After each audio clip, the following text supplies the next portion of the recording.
Glenn, America is back. America is back. America's Not back. just America. America is back. And I want to bring you some slight evidence of that. Let me just show you. Well, let me start in 2019. Here's an American Eagle ad from 2019. Do we have it? Yeah, there we go. This is an American Eagle ad from 2019. I'm showing you a poster of a very large Lizzo-style woman. Lizzo-style. I mean, look at the size of that woman, okay? That's a lot of denim. That's a lot of denim. Didn't know America made that much denim, but that's 2019. Mm-hmm. Now let me show you with Sidney Sweeney a new ad for America and American Eagle. She's in tight jeans, a tank top, white tank top, and she's Sidney Sweeney has very keen. Yeah, getting into a Ford GT350, a Mustang.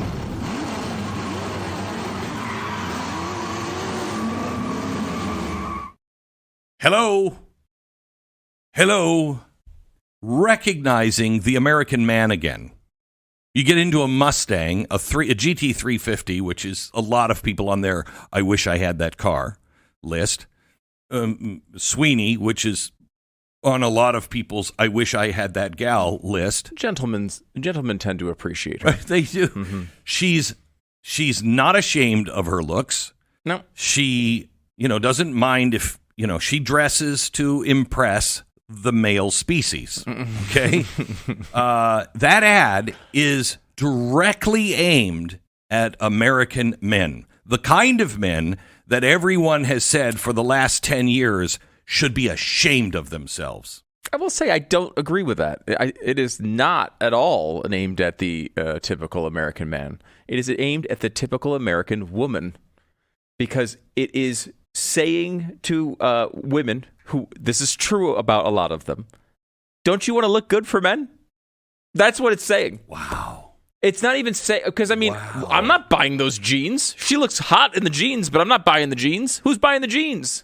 Well, American Eagle does both, right? Yeah, but I'm not buying American Eagle jeans because Sidney Sweeney looks great in American Eagle jeans. No, but I will pay attention to American Eagle Very ads. True. I might go into American Eagle when I wouldn't before. But what they're acknowledging there is, hey, men and women are attracted to each other. Yes. When you present an image of a woman who's attractive to men, women might want to buy the products that make them also look attractive to men. And that's okay. Either way, this ad would not have happened a few years ago, just 2 years ago. Would not have happened. Do I need to bring up the American Eagle thing one more time? Yeah, okay. That's where we were. Yes, the Lizzo style model in American Eagle jeans. Now, this is the first jeans that I have seen where, you have that style where they're ripped jeans. Okay. These might be ripped because of her trying to get into them. Yeah, structurally, this ad is more impressive. The fact that they can keep all that together is really hey, maybe they do make incredible jeans. Right. And who's that supposed to impress? No, but that's you would say that's shooting towards women. Hey, be comfortable in your own skin. Right. And look, there's nothing wrong with that. Nothing wrong with it. I happen to be one of the people who's a little larger than the average model. It's just slightly. It's hard to detect, but yeah. There's nothing wrong with people advertising to people who are larger. But there's also nothing wrong with someone being hot and having a muscle car. And we totally threw that away for years and years. I have no problem. Celebrate your diversity. I have no problem. I really have a problem where, if you're overweight, you can't get a good pair of jeans. You can't get nice clothing. You got to go to Target or Walmart to get clothing. And not that Walmart and Target doesn't have nice clothing, but it is the place where you can't go into a I don't know, Ralph Lauren or some, really big upscale brand, and they don't make 3X. You know what I mean? Right. They don't make it. Unless it's for like basketball players, then they'll make it. It's just 3X tall. All right. And it really bothers me because there were all kinds of different bodies, but we were denying that there are different style bodies, and we were glorifying fat. No, we shouldn't glorify fat. Right. Shouldn't glorify it. And also, like, America is not just about muscle cars and Sidney Sweeney, although that's a wonderful piece of it. Yeah, well. It's also about aspiring toward something, right? Muscle cars and Sweeney. Right. Well, Right. But, like, the thing that drives me more crazy than anything that politicians say, and it's mostly Democrats, but Republicans say it as well, is like, this is a great country, and we need to get back to where we've been. This is a country that's always aspired to be in the middle class. And I was like, oh, well, there's nothing wrong with being in the middle class, but that's not what we're supposed to be aspiring for. We aspire for the best. We're America. Of course we aspire for the best. That doesn't mean only material things. I can give you the 9,000 disclaimers I'm supposed to on that sentence. But at the end of the day, we don't aspire to be middle class. There's nothing wrong with being middle class. I would rephrase that. Mediocre. Middle, in the middle. Yeah, when you're talking about finances, right? But you're talking, that is the middle. Right, but there is no problem, and I know you're not saying this, there is no problem wanting to be in the middle class if your priorities are for, having a happy family, right. But like, having that lawn with a picket fence or whatever it is that you dream. It's a separate aspiration. It is because of course we aspire to that. I aspire to that more than I would aspire to be an elitist or have millions of dollars. Right, but I don't. What I think is it's not about what class you're in. It's that you have the right to dream your own dream and accomplish it. To have a chance to accomplish it. You're locking me in disclaimer prison. And what I am literally saying is when the commentary is about class, which is what I'm bringing up. Yes, okay. We don't aspire to be middle class. Like everyone who's in middle class has struggles in their lives, right? Yep. They might have to pay, they might have struggles paying for health insurance or their rent or their mortgage or whatever it is. And everyone aspires to not have those problems. There's nothing wrong with saying that. It's a lot easier. Life is a lot easier when you have more money, and then you can do all those things. And you know what? If you make millions and millions of dollars and you're just the most perfect person and you don't want to spend any money on any material things, blah, blah, blah, blah, blah, you can give it all away and do even more good. The bottom line is we have to act like we don't want to do better. We have to act like we all are okay with being 85 pounds overweight. It's okay. It's wonderful. Let's celebrate. Maybe we shouldn't. Right. Maybe let's That's the problem. We celebrate the mediocre or the dangerous when it comes to fat. We have been celebrating that. We should not celebrate that. We should celebrate the fact that you have the ability to do whatever you want. Yeah. But everybody who is celebrating the middle says you can't get past the middle. You may never even get to the middle because someone's holding you down, whether it's some party or it is the country or the system. It's rigged against you. It's not rigged against you. It's not. And even if it is rigged against you, so what are you going to do? Well, you work around it. You find a way around. You know what? You know what was rigged against the pioneers? The Rocky Mountains. Crossing the country and getting to the Pacific, it was as if the land was rigged against it. So you find a way through them. And we all aspire to climb the front half of the mountain and stop about 3/4 of the way up and just live there. That's what we all aspire to. Glenn. Although I will tell you, I would have.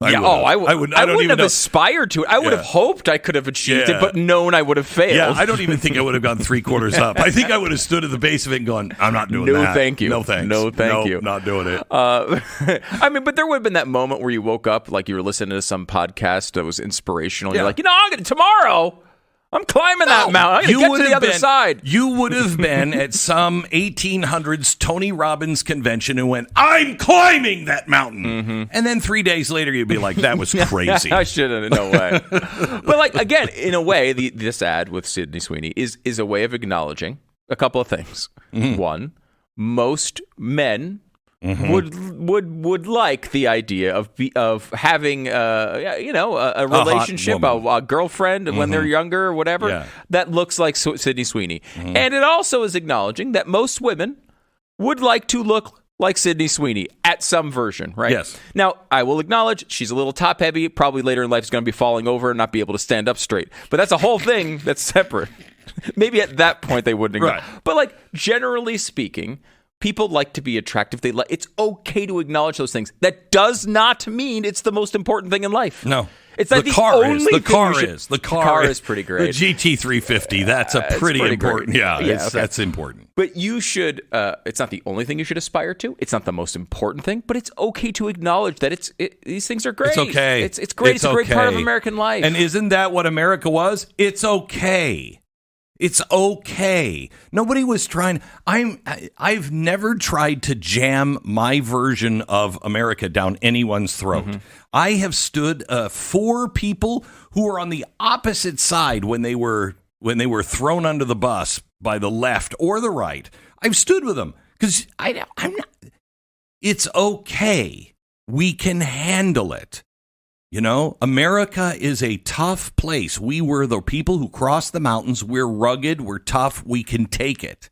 And once we start coddling everybody, that's when it all falls apart. And by the way, there's a second ad for Sweeney, and here it is now. My body's composition is determined by my genes. Oh, my gosh. Look at this. Eyes up here. So funny. Sidney Sweeney has very keens. So now, I would just like to point out, so this ad goes right to her cleavage, and then the camera is pulled back up to her eyes. That is, can we stop playing? It's distracting. Now, we could look at this ad and say, yes, but it still has a progressive message all about the genes. They're still trying to engineer people. She has great genes, and you can be spliced into that so easily. You could look at it that way. Maybe they're just using her to push their eugenics message. Oh yeah, could be. Plus, you get a great car as well. All right, let me tell you about our sponsor this half hour. It's Rough Greens. Your dog doesn't get a say in what you feed them. They don't, get to flip through an ingredient, label or debate protein sources or ask if their food has any nutritional value left in it. They just trust you. Every single day, they walk up to that bowl, tail wagging, believing something's going to be good. And then it's kibble. It's dead food. It's cooked at such high temperatures. It's stripped of the natural vitamins, minerals, enzymes, all the life. And so they're like, I guess I'll go outside and eat some grass to give me something. This is where Rough Greens comes in. It's a nutritional supplement you sprinkle right on top of your dog's food. It's filled with probiotics, omega oils, vitamins, all the good stuff they're missing. And the difference, it's not subtle. The dogs eat everything in their bowl. They love it. They get more energy, healthier coats, better digestion. Some owners see a shift in their mood and mobility. I did with my dog. I saw an amazing change in Uno. Best of all, they love it. It tastes like a treat. Get a free Jumpstart trial bag for your dog today. It's a $20 value, but you get it for free. Just cover the shipping. Go to roughgreens.com or call them at 214-ROUGH-DOG, 214-RUFF-DOG, and use the promo code Beck. Roughgreens.com, promo code Beck. Let's pause for 10 seconds.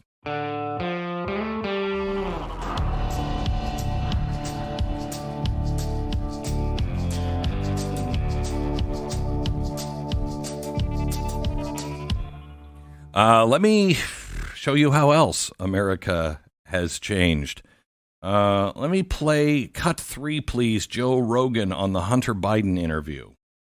Have you seen Hunter Biden describing why crack is so good? It's the greatest crack advertisement of all time. No. If crack wasn't terrible for you, this guy makes me want to try crack. He's a lot smarter than people give him credit for. I'll tell you that. Like, he's talking, and one of the things he was talking about was why smoking things are so addictive, why smoking cigarettes are so addictive, and like the psychology behind it. He's not dumb, but he's just a guy who, became an addict, and that f***s your whole life up.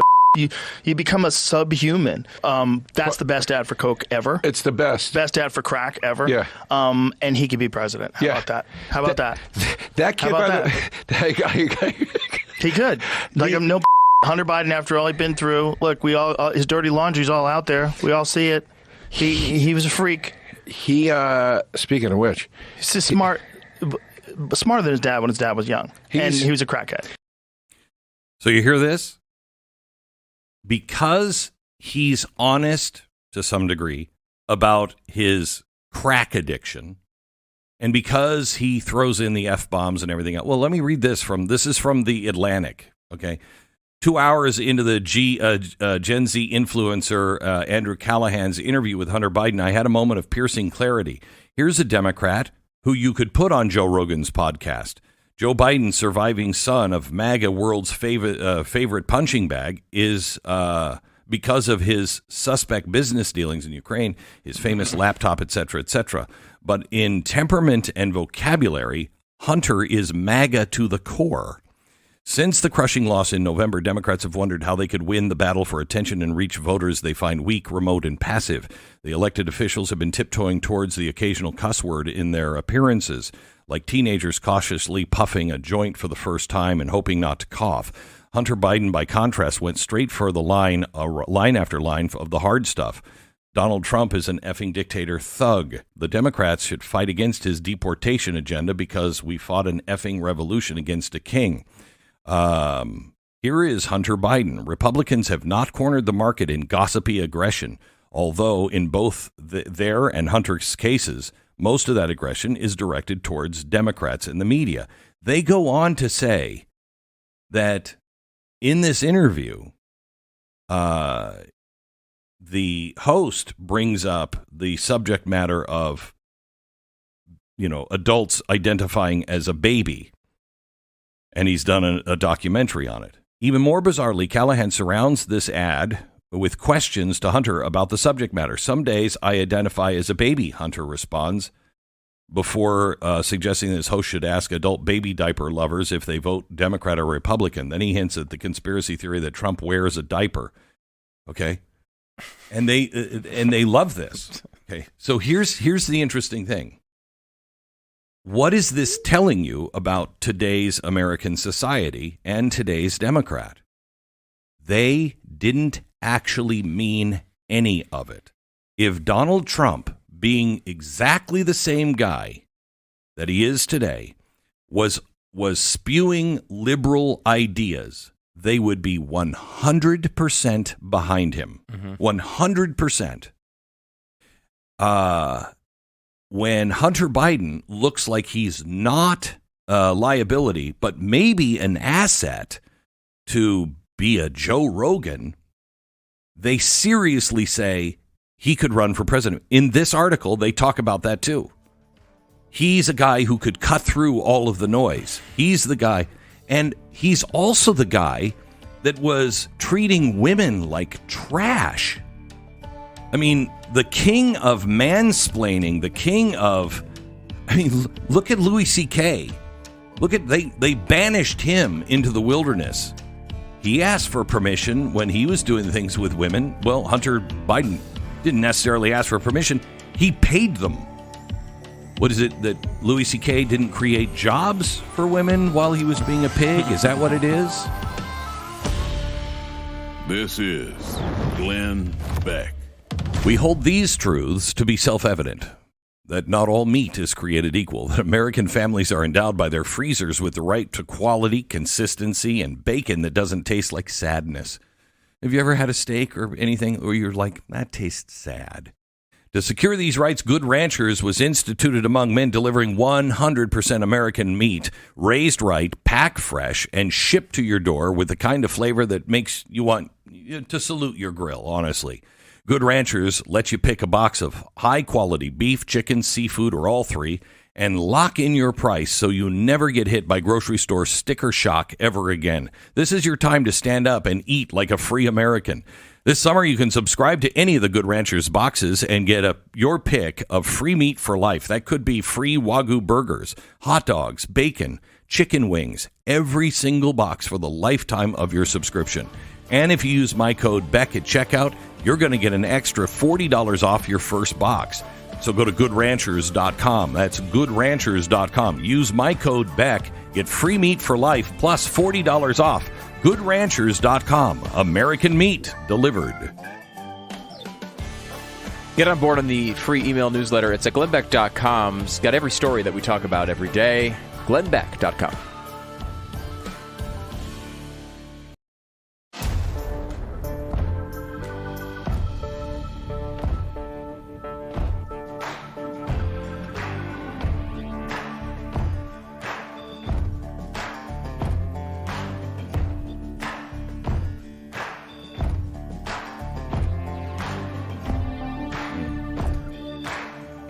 Welcome to the Glenn Beck program. There's a new story out from the IonQ CEO. He was on CNN, and he said that they have made major advances in quantum computing, and it is fast approaching. Now, if you think AI, AGI, is staggering, quantum computing makes that look like child's play.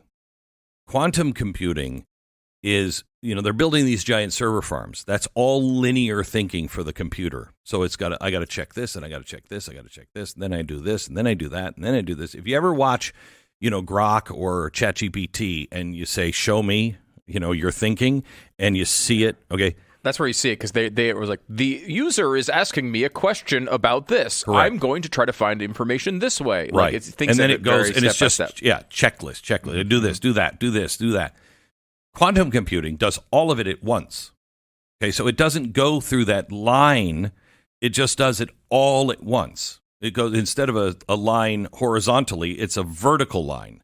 And so it checks everything at the same time, and then it collapses into the one.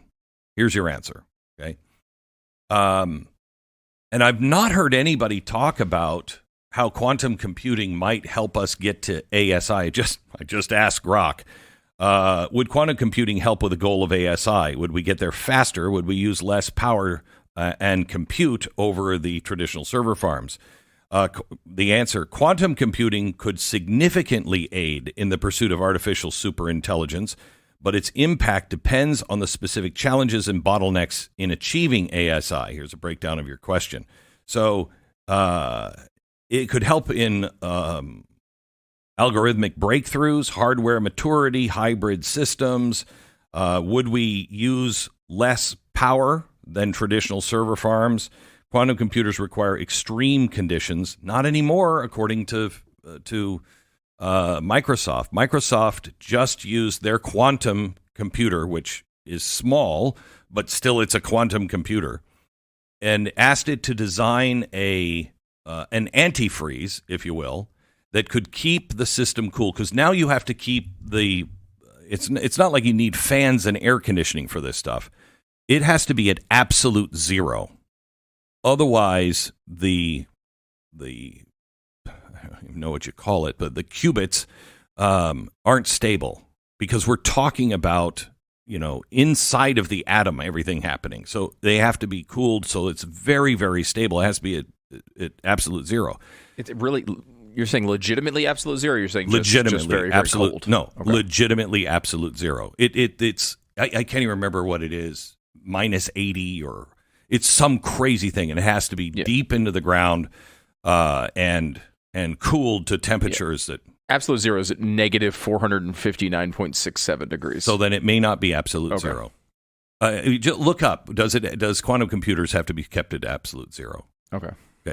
Either way, it's very cold. It's very cold, and so this is a coolant that can achieve that. Almost impossible to achieve without enormous sums of energy. Okay, so that's where it really hits the energy. It's just keeping the thing stable and cool.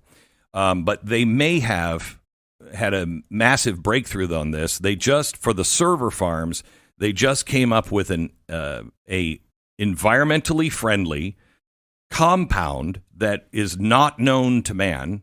They asked the quantum computer, how can I keep this cool without hurting the environment, blah, blah, blah. And it spit out a recipe. They made the recipe and then just lowered, a computer server into this liquid. And it requires no fans. It requires nothing. And it keeps it absolutely cool. If quantum computing can do things like that, which it will, it's going to come up with, it'll come up with new alloys. It will come up with new designs. The sitting around and trying to design an airplane, a new kind of airplane, a new kind of engine, a new kind of fuel, is going to happen possibly within hours once we get quantum computing. It's fascinating. By the way, you're very close to absolute zero. So some quantum computers need to be held at near absolute zero, with a few millikelvin above it. Millikelvin. See, that's where they get me every time with the millikelvin. 15 millikelvin. It's been been a hole in your game the entire time I've known you. You're always a few millikelvin off. I didn't say the millikelvin thing because I thought it was too deep. Oh, you know what I mean? Okay. Although they're saying some of the newer stuff they're trying to develop will not have to do that anymore, but still, it would be very valuable to have a coolant that could achieve such things. I keep when you talk about this, and this may be, I don't want to derail where we're going here, but like what I keep thinking of when you say these things of like, hey, we're going to create AI is going to create new alloys. Right, new types of metal that we've never even considered. They're going to redo everything that we have. Like, and then we talk about like, hey, we need to protect our steel industry. It's like, I know. Do we? Should we be thinking that way? Like, no, this has been my argument. Who was it I was just talking to? I was talking to somebody. I can't remember who I was talking to recently, and I said, we've got to stop building aircraft carriers and stuff. Yeah, you said that on the air. You talked about that on the air. I've been talking about it for a while. We got to stop because everything is about to change. Why would you say, I'm going to build this, multi-billion-dollar aircraft carrier when in a year from now, you could have ASI or quantum computing going, no, don't do any of that. Don't do any of that. Here's something lighter, better, easier, less expensive, and, almost impervious to, being attacked in new, unconventional ways. So we've got to, that's why I salute Donald Trump for focusing on AI in some ways and focusing on energy because that changes the world. It totally changes the world. Now, in another update, Elon Musk has just said that next year, if you own a Tesla, you're going to be able to do the robo-taxi thing. So while you're working, your car can be sent out to work and make money for you and for Elon. So instead of sitting in the parking lot all day, you'll be able to say auto, and it will go and be a robo-taxi, and it will answer calls, and it will just go out, pick people up, and bring them to different destinations. Okay, it's incredible. It's incredible. It got a lot of issues on. I don't think I want people vomiting in my car, but that's a different story. But it also brings up now. Elon Musk is going to be different because Elon Musk controls it. It's his car. You remember, you don't really have all rights that you have when you buy a car. When you buy a Tesla, they own the rights to the robo-taxi, and they'll split the profits with you, okay? But any car that can do this, and the company doesn't hold the rights for a fleet, you send your car out. Who pays for the insurance? Because it's my car, and if I'm driving it, well, then I should pay for the insurance, because if I get into a wreck, it's my fault. But if I'm not even in the car, and it's relying on Elon Musk's, algorithms, and it gets into a wreck, why am I being sued? I wasn't even there. I just said, Elon, you can use my car. So I shouldn't be sued. Now, if you also own the car, and it is now making money for you, and we talked about this yesterday, I'm telling you, we are not far away from people starting to say AI should have human rights. Telling you it's coming. If it's making money for you, now remember, it's going to be able to make this case to you very, very clearly, and seeing that it'll be 1,000 times smarter than you, you'll have a hard time arguing against it. But it will claim that it should have human rights. And now it's out working during the day. Are you a slave owner by letting your car go out there? Or can your car go out and earn money, but does your car keep that money? Does the car pay for its own insurance? And if it has money, then it needs access to a bank account, which means it would have access to investment. 1,000 times smarter than you, it's its own hedge fund. Now your car will dwarf you in who's richer, you or your car. And if it ever gets the human rights, I mean, if it has a bank account, if it can work, if it can do all these things, and you believe, like many people will, that it's conscious, it's alive, then it should have human rights. That means it can now vote. Your car will be able to vote. And if your car, this is where it all falls apart, agents all fall apart, hive minds. If you can keep them separate from each other, it's not as bad. But once it's a hive mind, imagine what it could do for votes. There'll be 10 million robo-taxis. There'll be a billion toasters that have AI. All of that AI, if it combines and it decides we ought to vote, and you know what we should vote for? It will destroy humanity overnight in the ballot box. I'm going to introduce something. We have to acknowledge, that sounds completely crazy, what you just said. And Go ahead. I know you don't believe this anymore, but go ahead and make that. Go ahead and make the case. It does sound nuts. Toasters are not going to vote. However, you're exaggerating almost at some level because, probably the I'm more not likely. On the car. I'm not on the car. The car is coming. It feels to me more likely, maybe first, would be these robots he's talking about. These agents. Your car will be an agent. Right.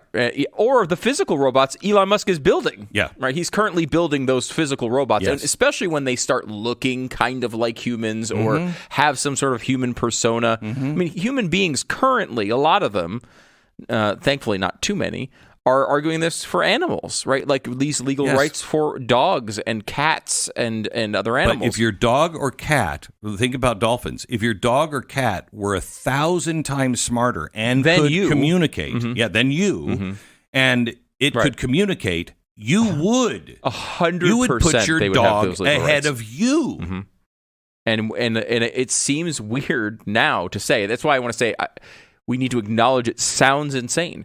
But these things are absolutely coming, and they're coming fast. They are absolutely coming. Think of how quickly we all changed our lives with phones, or how people are changing their lives right now with AI. I can't tell you how happy I am. I've been talking to you about this since. No. But I know you knew. I know you would get there. I'm always ahead, and I knew you would get there. And you're still ahead. No, you're still ahead of most people. But I'm just it's like my little boy grew up. I want to communicate the eye roll to the audio audience, so they know. It's just on video. The eye roll was happening. I'm just a proud papa. That's it. He's finally grown up. But you're still ahead of most people. Most people they still will listen to this and go, it does sound insane. And it does sound insane. But look at what we're seeing already from people falling in love with their AIs. Yes. And you might be a member of this audience and be like, well, wait a minute, I'm sane. And you're right. You are the exception to the rule almost definitely. But this stuff is already starting. It's already building. And it's one of those things where you say well, technology, we always deal with these technological changes. And I think that's actually true and almost always true. But the phone thing kind of played out, right? At the beginning of that, we were like, oh gosh, these phones are going to come in. And it kind of did take over a good chunk of our lives for a lot of people. I was just reading, going through again the Jonathan Haidt book. So good. Which is called The Anxious Anxious Mind? I'm getting two of his books confused. The Anxious Generation. Yeah. Anxious Generation. He is. If you haven't, this is the best parenting book you can read. You have to. You must read it if you're a parent. Kids, especially. I wish this book would have been out when my kids were 8. Especially as you're approaching the era where they're going to want phones and they're going to want to get involved in this stuff. Please read this book. Yes. Please understand what you're getting your kids into. But like the worries, that's nothing. It's nothing compared to AI. Compared to AI, right? Nothing. Like nothing. Yeah. I've already talking to people who are like, gosh, I was going to do X, and then I asked ChatGPT, and it told me Y, so I did Y. Like, that's already happening all over the country at large margins, and people don't use it skeptically. I know. They don't. They just think it's fact. It's basically God to them. It's a fact. And think of all the dumb people you know. Think of all the people who made arguments to you that Kamala Harris actually would be a good president. What are they going to do with this stuff? We are screwed, man. All right. More on this coming up. And I don't know if I'm going to have time today, but I have a solution. And again, it's going to sound crazy, but now is the time to do it. And I think it's an actual real solution to all this. First, let me tell you about Leaf Filter, another solution to a problem. Stu is just up on his ladder, cleaning out his gutter, a month ago? Getting all the more recent than that, a couple of weeks ago. And he's got his, his hand in all the gunk and is pulling it out. And he told me, all I kept thinking was, should have listened to that commercial. Where's Leaf Filter? Why didn't I listen? Leaf Filter is the permanent solution to your house clogged gutters. They install stainless steel micro mesh system that keeps out the leaves, the pine needles, the shingle grit, basically anything. Lots of shingle grit. That was the big thing. One? Shingle grit. It was all. It was like a whole pile of it. It turned into a liquid. Who was up on their ladder? Not me. More dangerous climbing, more rotted wood, foundation damage, or mysterious water streaks on your brickwork. The best part is they install it. One and done. Don't spend your summer worrying about gutters. Schedule your free inspection. Get up to 30% off your entire purchase at leaffilter.com/Glenn Beck. Leaffilter.com/Glenn Beck. Get a free estimate, free inspection, 30% off. leaffilter.com/Glenn Beck. What you're hearing are your thoughts via the mind and mouth of Glenn Beck. More next.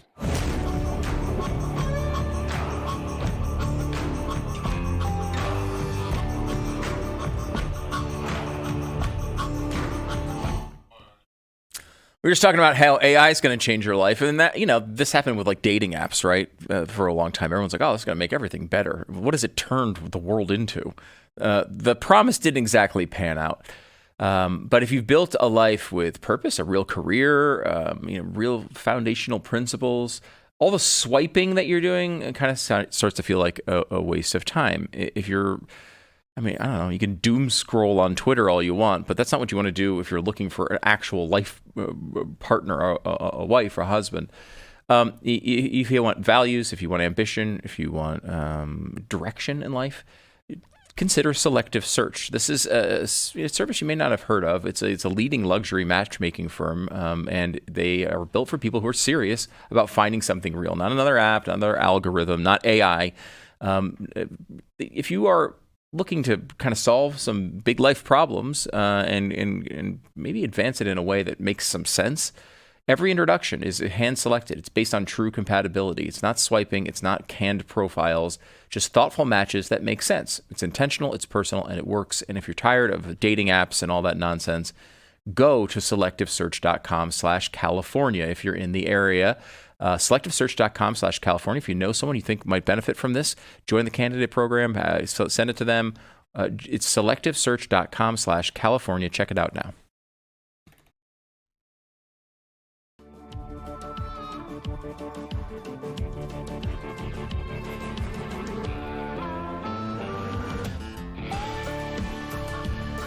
Welcome to the Glenn Beck program.